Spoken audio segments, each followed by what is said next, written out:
evening, everyone. Welcome to Danfoss and CNBC TV18 present Engineering Tomorrow Save Energy Conclave. To begin the proceedings, I would like to call on stage the Managing Editor of CNBC TV18, Shireen Bhan.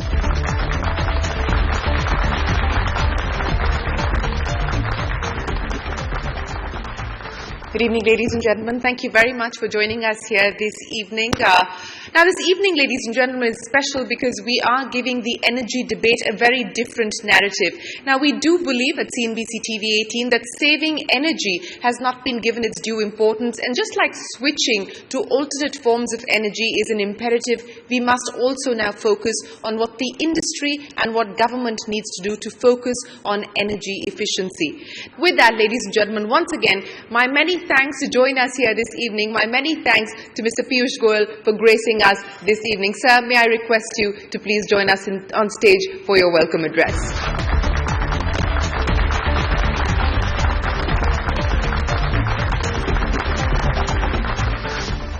Good evening, Shireen. A very good evening to all of you. It's very rare to see somebody really concerned about energy efficiency, concerned enough to set two very important panel discussions. And when I read the names of the panelists, I thought it was a very appropriate forum which could actually generate new ideas, which could come up with new thoughts, which we can use to further our dream, our ambition to make India the most energy conscious country in the world. Thank you, Shireen, for making this evening happen. Such a conclave on energy efficiency or saving energy alone probably hasn't been held in a long time. In fact, I recall that it was Mr. Vajpayee's government in NDA-1 who first brought in the concept of energy efficiency and brought in the Act of Parliament to focus on this subject. My best wishes to your seminar. Thank you. Thank you, Mr. Goyal. And to talk more about how we can engineer a tomorrow by achieving more with less, please welcome on stage Mr. Ravichandran Purushottaman, President, Danfoss Industries.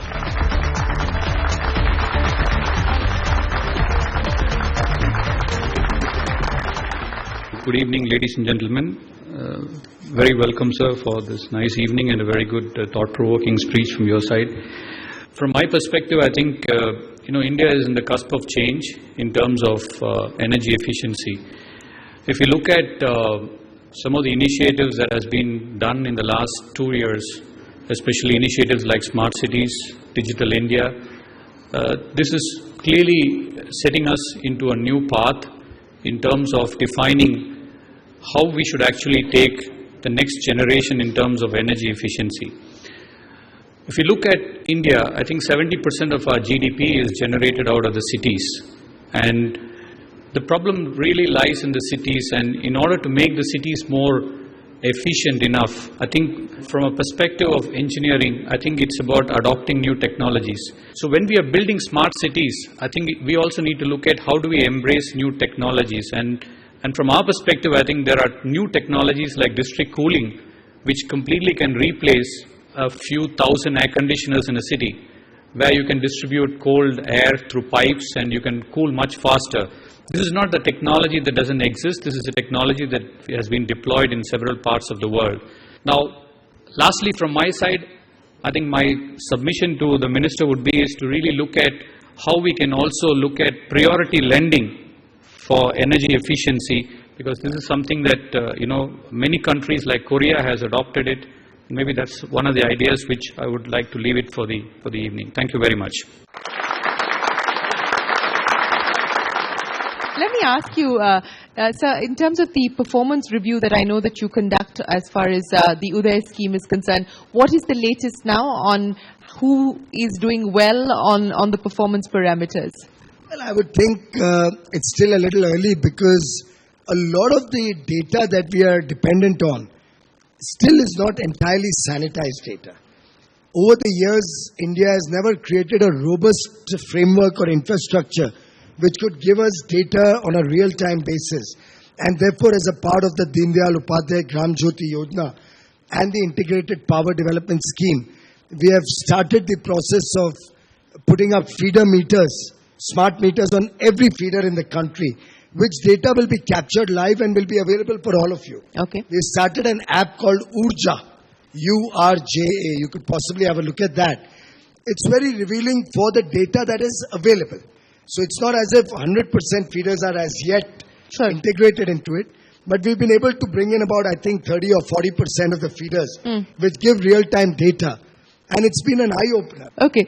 Since we're talking about power, sir, and this has been an area of concern as well as a laggard, hydropower. What is going to be the priority now as far as hydro is concerned? Ideally, I would love to see much more action on the hydro front. But there are certain significant challenges which are for real. One, India's high interest rates is a dampener when we are looking at ramping up hydro, more so because the investments have gone up. And those large investments translate to high tariffs, which become a burden on state discoms and the people of India. Point two, we've had a lot of concerns about the environment and the ecology flagged off with hydro projects. There are several competing schools of thoughts, several concerns that have been flagged off. In some cases, I also feel there are certain vested interests, not willing to allow hydro projects in Arunachal, in the North, Assam, in the Northeast, to really flourish and take off quickly. So we are making effort to try and revive these stalled projects. We are working on the small projects also to see how we can get them back on track. I do believe unless the investments already underway start getting concluded or start seeing the light at the end of the tunnel, it will be very difficult to persuade investors or bankers to further fund new projects. Mr. Goyal, it's always a pleasure speaking with you, sir. Thank you very much for your time. We wish you the very best of luck, and thank you very much for joining us here this evening. Thanks, sir. Thank you.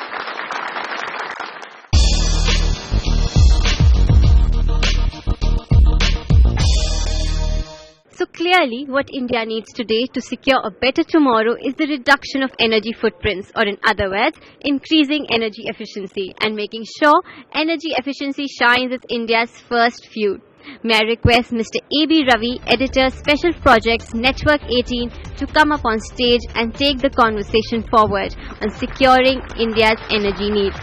Joining him on the panel are Dr. Kirit Parekh, former member, Planning Commission, Chairman, Integrated Research and Action for Development, Tanmay Tathagat, Director, Environmental Design Solutions, Dr. Pramod Dio, former Chairman, CERC, and Ravichandran Purushothaman, President, Danfoss Industries. The topic of this evening is securing India's energy needs, role of the government and private sector. So let me start this discussion, and we're also going to restrict our discussion to a large extent on the power sector. I want to talk to Dr. Kirit Parekh first. Dr. Parekh, you have been the architect of energy reforms. When you look at the current power scenario, do you think we have come a long way or have a long way to go? Do you think Indian power sector has matured? I think certainly Indian power sector has come a long way. We are at least in a situation where if other things are taken care of, we have all the capacity to generate power to meet all the demand in the country. And I think that itself is a significant step forward. I think I also believe that the Uday scheme has a good potential to get around to some of the problems that leads to these power shortages in some of the state. Pramod, as a longer-serving regulator, what was your concern 2 decades back, and what would it be today then?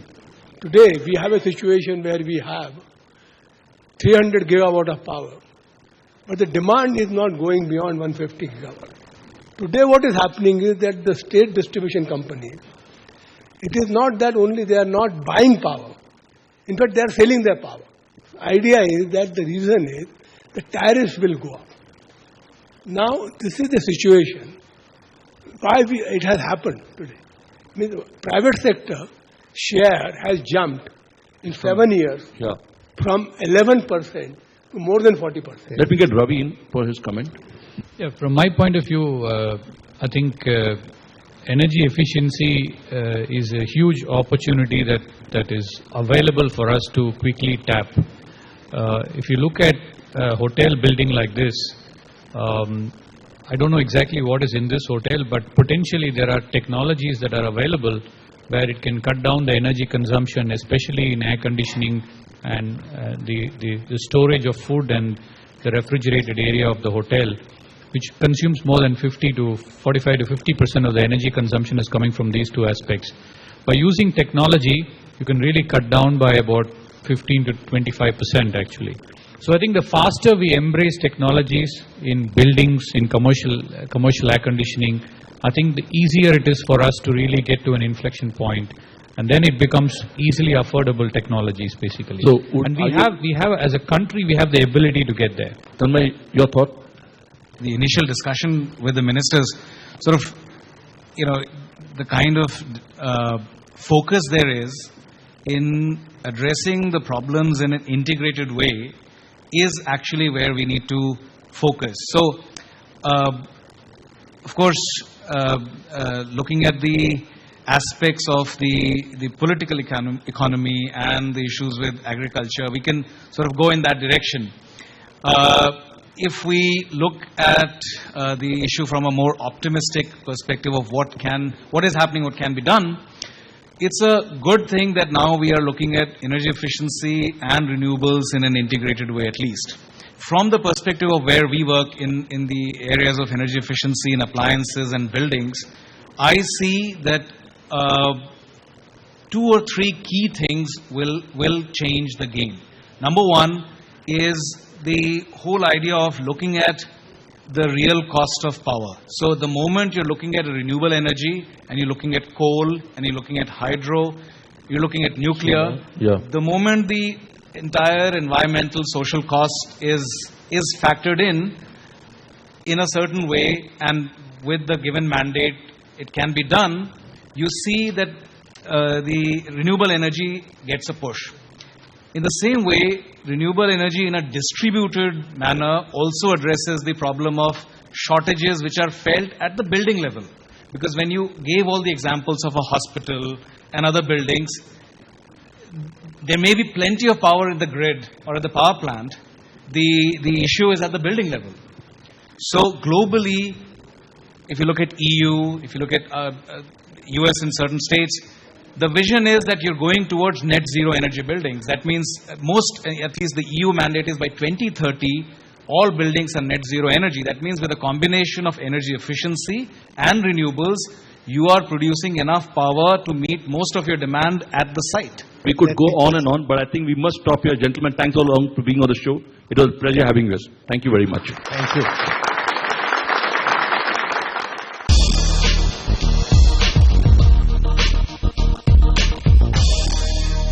Now let's take a discussion forward by focusing on one sector that has been a major contributor to the growth of our GDP, agriculture. And there is significant scope in this sector for raising quality, cutting down on waste and energy consumption, and in turn doubling the farmers' income. And that's our next topic of conversation. To conduct the panel discussion, I would like to call on stage Mridu Bhandari, Editor, Special Projects, Network 18. Joining her on the panel are Rahul Agarwal, Director of Kulex, Shobhan Patnaik, Secretary, Department of Agriculture, Cooperation and Farmers Welfare, Ministry of Agriculture and Farmers Welfare, Ravichandran Purushottanam, President, Danfoss Industries. And joining us live from Gurgaon is Krish Iyer, President and CEO, Walmart. It's time to start our final session for tonight, and we're calling it Doubling the Farmer's Income. As you all know, agriculture has really been the mainstay of our nation for many decades, employing nearly 58% of our population. India, in fact, is the largest producer of milk in the world and the second largest producer of fruits and vegetables also. Paradoxically, we still lose about 30% of our produce post-harvest, and millions of people in our country still go hungry every day. So Prime Minister Narendra Modi has set a target of doubling the farmer's income by 2022. I'm going to begin with the Agri Secretary's comments on this. Is this really achievable, sir, or do you think the government has set a rather ambitious target for itself? Just to give an introduction, doubling of income can come in several different ways. When we discussed the power sector, we spoke about energy efficiency. Brownfield projects becoming energy efficient not going so much for greenfield projects. You spoke just now, few minutes back. We can also look at the same way at agriculture. We can reduce our input costs, and you know agriculture is a sum total of combination of various type of inputs. Fertilizer being one of them, water is another, seed is another, and there are opportunities to reduce this cost, and there are efficiency gains which we can attain in all this. Getting in, Krish, at this point in time, Walmart has been a champion of sustainable agriculture all around the world. So what are some of the unique best practices in the Indian context as far as sustainable agriculture is concerned that Walmart is bringing in, and what's the sort of impact that you're really creating on ground? So before I dwell upon what Walmart is currently doing in the country, I just want to add on this issue of doubling of farmers' income. And I do agree that while it may be challenging, but it is certainly a doable task. And just to reiterate on two grounds, one is that if there is a proper disintermediation and there is an ecosystem that is created where farmers can directly sell to the retailers and buyers, and we disintermediate in the whole process, that will improve the farmer realization. And the second is about the technical assistance for farmers to improve their productivity. So if the per acre productivity or the farm productivity is increased through proper technical assistance, I think there is a potential there too. And the third point which I want to make is that currently the farmer's income is at a fairly low level. Broadly, if say tomatoes are sold at, let's say, 30 rupees a kg, in certain markets, I think the farmer probably gets not more than 3 to 5 rupees. So that is the extent of gap that exists between what the farmer realizes and at what price it gets sold in the market. So it's a holistic approach that would be needed to really double farmers' income over the next 5 years. All right. So backward and forward linkages is something that Krish just spoke about. Ravi, as far as our post-harvest infrastructure is concerned, Danfoss is a global player. As far as India's post-harvest infrastructure is concerned, first, how energy efficient is it, and how much more needs to be done in this respect? I think in terms of post-harvest infrastructure, when we specifically take different sectors, it is in different phases. If you take the high-value commodity area, I think there is very strong economic business models that have flourished. Therefore, there's been a lot of investment happening on. Good example is the dairy industry, the seafood industry. There's been a lot of infrastructure that is happening there. Specifically, when it comes to horticulture, I think India still is a very large country. We still need quite a lot of investment in terms of infrastructure. We need more pack houses, for example. When we talk about doubling farmers' income, I think the only way we can do that is to create more value from the producers. Right. And value creation is something that we have not been good at it in agriculture.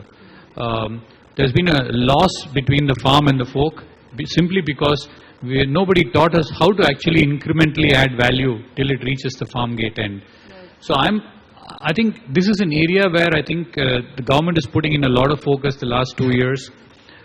Combined with the food processing initiatives that are happening, I believe that the agriculture producers, especially the horticulture, there's quite a number of initiatives that are on ground. Right. And if we can actually execute all of this in a more energy efficient manner, I think we will be successful. Mr. Patnaik, we were talking a little bit earlier about the roadmap that the government has for achieving this target of doubling the farmer's income. What are the top 3 or 4 things that you're looking at doing in the next 4-5 years? We all know that cereals, the grains, they are subject to post-harvest losses to the extent of 8 to 10%, whereas fruits and vegetables, it's a high of 20 to 30%. Right. So there is a great scope for reduction of losses, and for which we have an ambitious program, the National Cold Chain Development. That's an initiative of the Ministry of Agriculture, and Danfoss is one of the, I think, partners in that. And that speaks volumes of how we have associated ourselves with the industry, apart from the initiative that government has taken to give emphasis on the creation of a state-of-the-art energy efficient cold storage infrastructure in this country. It's another thing that we may need a lot of investment which needs to come to this sector. And there may be some policy prescriptions to see that investment of this scale and nature takes place in an accelerated manner. But coming back to the originals, at the level of the farm or the farmer's household, at the household level, there is great scope for reduction of use of fertilizers. In fact, government has launched an ambitious program of soil health cards. And basically this soil health card is just to assess the potential of the soil and what type of fertilizer is required by the soil, so that you administer only the quantity and the quality which the soil needs. All right. You all know that the government has launched a very ambitious and attractive transformational insurance scheme for the farmers, which is called Pradhan Mantri Fasal Bima Yojana. So, you know, all these efforts are certainly going to transform life. It's not going to be incremental. I'm certain it will be transformational in nature. All right. Thank you, Krish, for joining us tonight on this special panel discussion. And thank you, gentlemen. It's been a pleasure talking to you.